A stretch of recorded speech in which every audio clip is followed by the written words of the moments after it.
We start with that hiccup horrendous Haddock III cosplayer who cries to his mummy about not wanting to become Lord of the Tides. Because his granddad is a legendary sailor whilst he chunders even on a pedalo, and it's actually quite embarrassing, bro. Anyway, she reckons this 14-year-old mop-head bitch needs to shut up and quit his whinging already. Because we all have to do things we don't want to do in life, like clean toilets in McDonald's, or be head of a giant army of sailors whilst getting to sit on an actual throne despite being an ungrateful shit.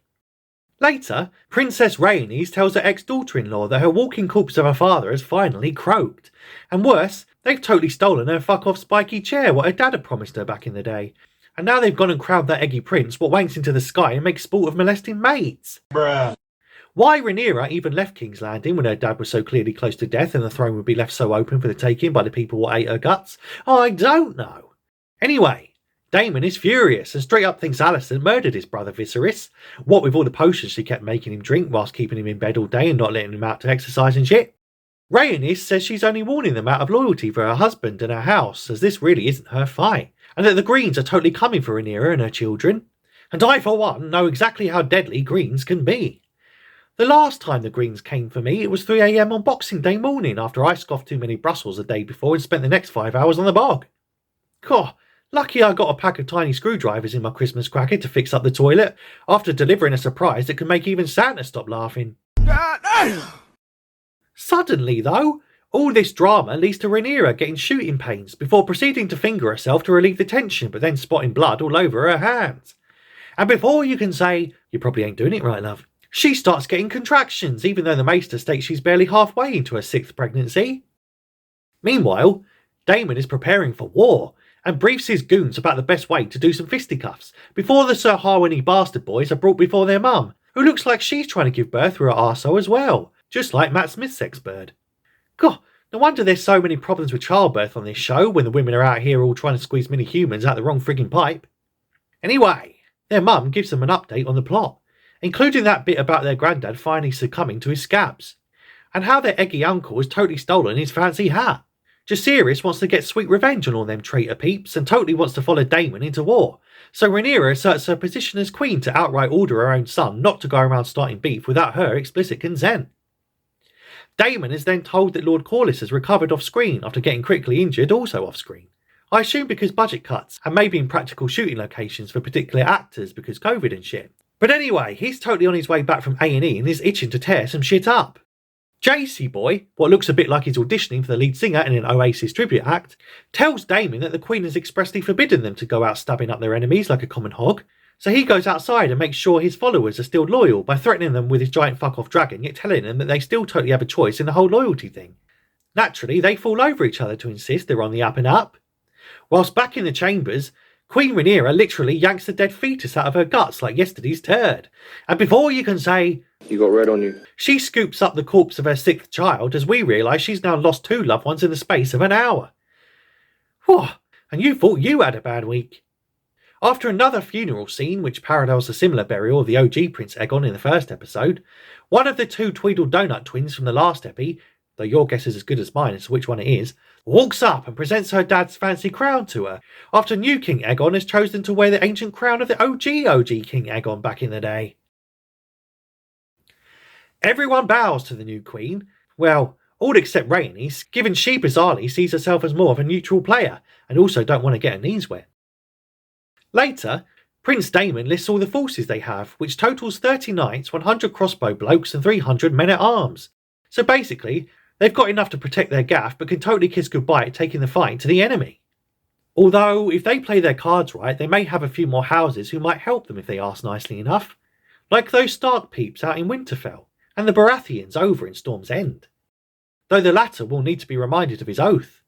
And before you can say, "That's what my marriage counsellor told my wife at our therapy session yesterday," bruh, a gammony old white bloke says sod all this poncy fisticuff shit and let's bust out the fucking nukes already.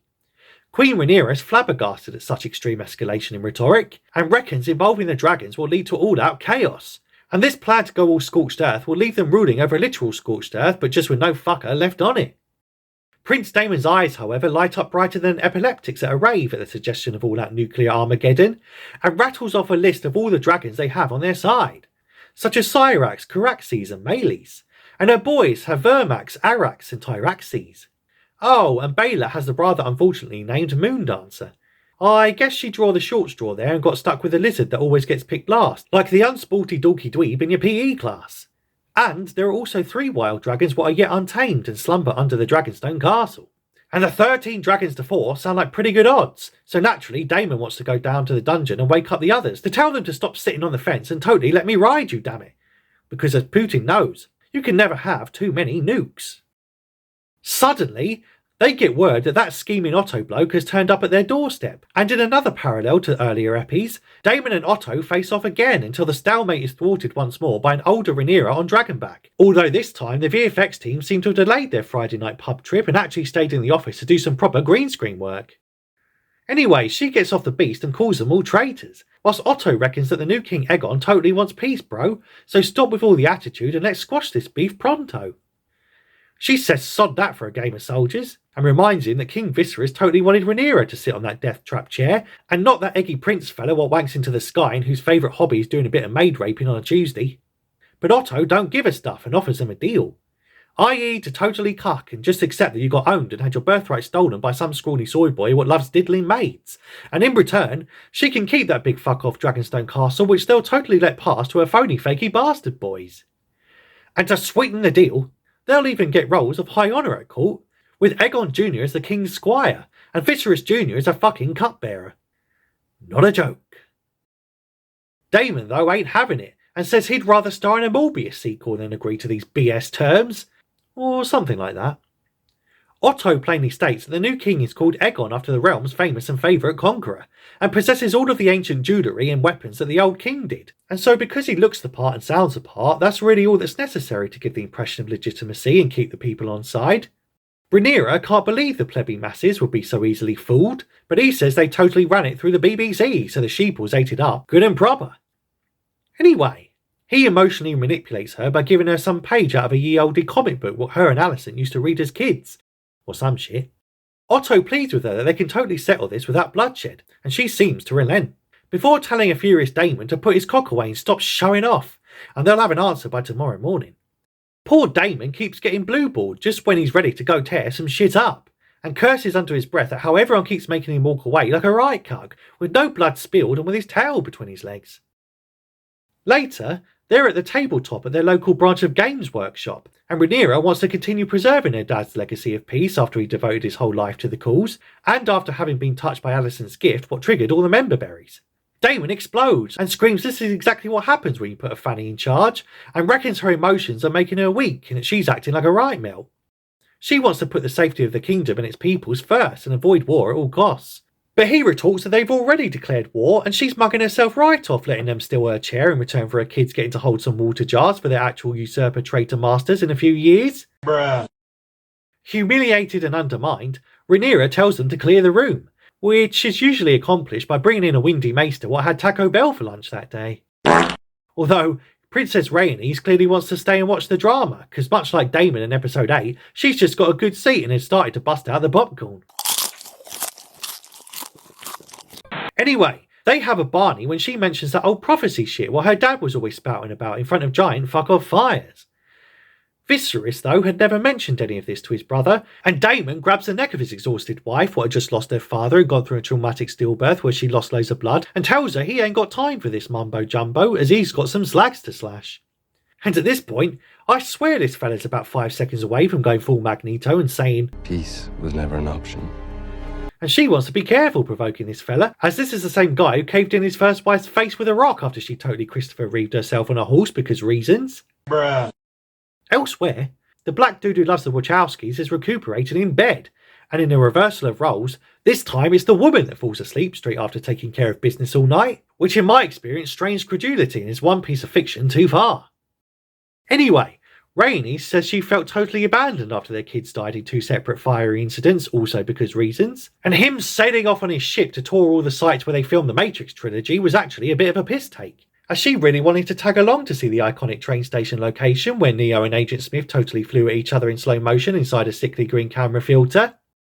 Corlys then apologises and owns his mistakes, while she just shrugs and says, "Oh yeah, and your brother totally died and all," after he called the king's heirs bastards to their fucking face and got himself sliced up like a common hog. Corlys just nods and says, "Yeah, fair enough, he's always a cheeky sod." Later, Lord Corliss comes downstairs and poor Luke almost creams his pants in relief that he doesn't have to be Lord of the Tides just yet. Because the new series of Is It a Cake or Is It in Fact Not a Cake is about to start up again over on the Netflix, and he really doesn't want to miss the season premiere.